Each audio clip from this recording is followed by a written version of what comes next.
Alors on se retrouve aujourd'hui dans un décor un petit peu différent puisqu'on se retrouve dans ma cuisine.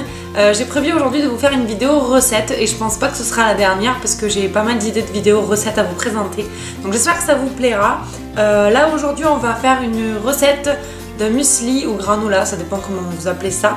Je vous avais posté une vidéo sur Instagram il y a vraiment pas mal de temps, je crois que c'était au mois de novembre. Je vous présentais le premier muesli que j'avais fait et que je vous demandais si la recette vous intéresserait en vidéo. Vous aviez été plusieurs à me répondre que oui et j'ai jamais pris le temps de le refaire. Et en fait, pour être honnête avec vous, j'en ai pas refait depuis. Alors que j'avais adoré et tout ça, mais j'ai pas pris le temps d'en refaire.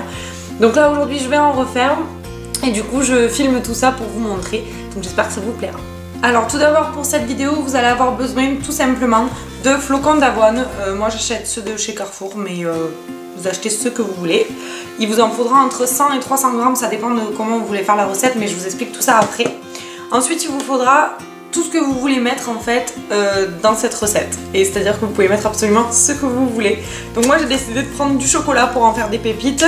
Enfin des petits morceaux du moins, et de prendre des amandes, mais vous mettez absolument ce que vous voulez. Si vous voulez mettre de la noix de coco, donc râpée ou en morceaux, si vous voulez mettre des fruits secs, enfin des noix, des noisettes, enfin vraiment ce que vous voulez, vous mettez vraiment ce qui vous donne envie à l'intérieur.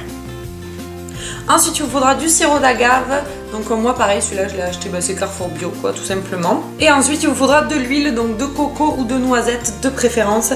Moi j'ai les deux mais j'ai préféré utiliser pour cette recette l'huile de noisette. Bon déjà si je peux vous conseiller un premier truc à faire c'est de faire préchauffer votre four, comme ça ce sera fait. Moi c'est un tout petit four donc du coup il a même pas besoin de préchauffer, il chauffe vite mais on va quand même le faire.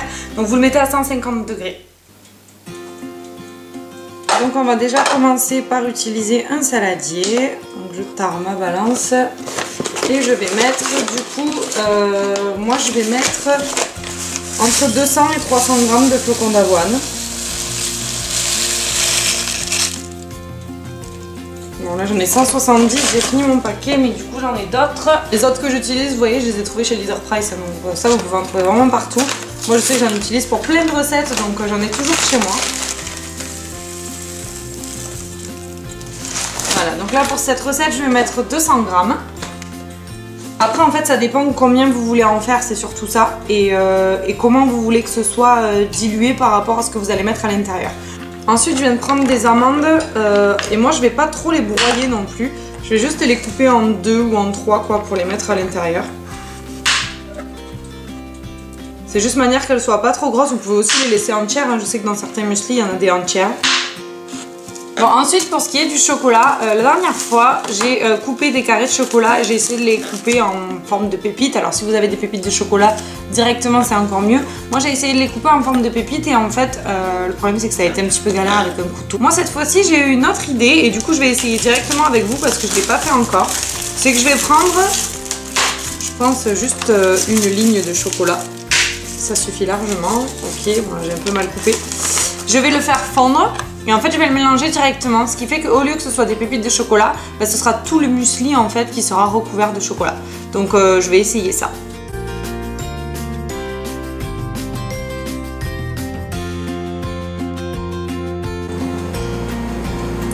En attendant je vais donc mettre 40 g d'huile de noisette.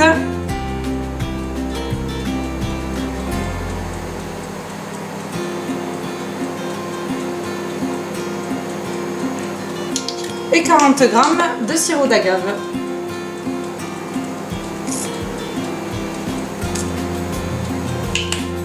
On peut déjà commencer à remuer tout ça, à mélanger.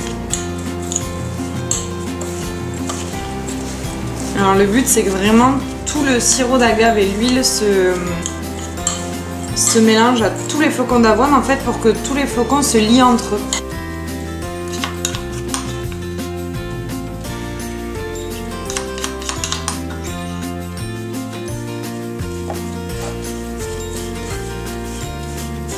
Donc vous allez prendre une plaque de cuisson, dessus vous allez mettre du papier sulfurisé, c'est toujours mieux.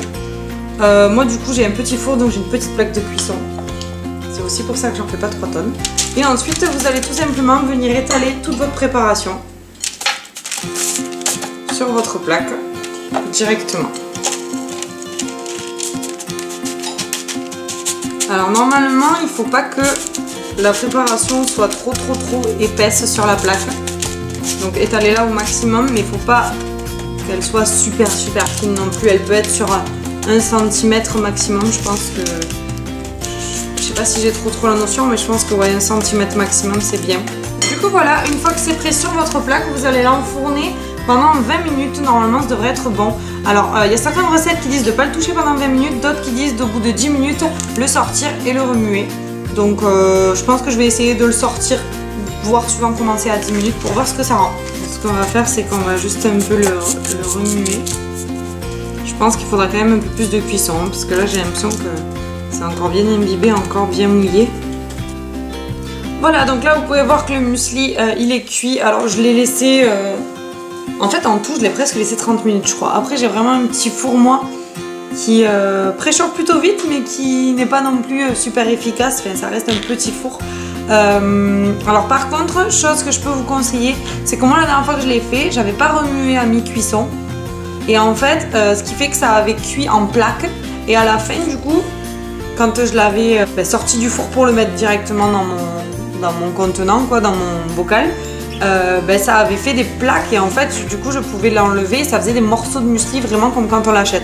Là du coup que j'ai remué 2 fois pendant la cuisson, c'est resté en fait comme vous pouvez voir et ça n'a pas fait des boules de muesli comme, mais en fait c'est les boules que j'aime bien moi, normalement dans le muesli. Donc si je peux vous conseiller finalement, c'est que si vous n'avez pas une trop grosse épaisseur, ne remuez pas à mi-cuisson, laissez comme ça ça va se lier en plaque et après vous allez pouvoir le défaire directement avec vos mains et le mettre dans le bocal comme ça. Parce que du coup de le remuer ça fait que... En fait je m'en doutais avant de le faire, mais vu que tout le monde dit qu'il faut remuer, je l'ai fait. Et en fait ça se lie pas. Donc si vous voulez ça reste des petits flocons d'avoine comme ça directement. Bon ça change pas... Oups, je l'ai mis partout. Ça change pas du tout le goût du muesli, hein, on est bien d'accord, mais ça change un petit peu la forme on va dire. Donc si je peux vous donner un conseil, c'est ça. Du coup je vais mettre tout ça dans un bocal maintenant. Moi du coup je récupère des bocaux. Donc en général, la dernière fois je l'avais mis dans un bocal d'olive. Là j'ai récupéré une ancienne bougie Salt City, donc je vais mettre directement ça dedans. Et voilà, une fois que j'ai mis mon muesli dans mon petit pot, bon, je ne l'ai pas encore refermé, mais voilà, donc du coup...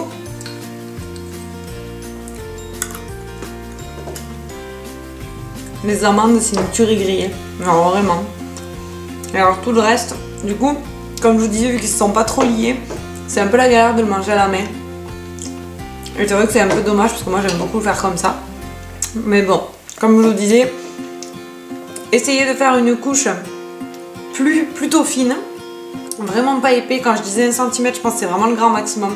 Essayez de faire même vraiment pas épais. Et essayez de ne pas le remuer pendant la cuisson. Je pense que vous aurez vraiment les morceaux, parce que la dernière fois, moi ça a carrément fonctionné. Donc du coup voilà, mais en tout cas le goût c'est exactement le même, il est vraiment trop bon. Franchement j'adore. En plus là il est encore tiède, c'est une tuerie. Enfin bref, donc j'espère que cette vidéo vous aura plu. N'hésitez pas à me dire en barre de commentaires si ce genre de vidéo vous plaît, si vous voulez d'autres recettes, si vous avez refait le muesli, ce que vous en avez pensé. Et n'hésitez pas à nous partager les photos aussi. Ça me ferait plaisir de voir vos résultats en photo directement, donc soit sur Instagram ou sur YouTube. Voilà, je vous fais plein de bisous et je vous dis à bientôt dans une prochaine vidéo. Ciao ciao!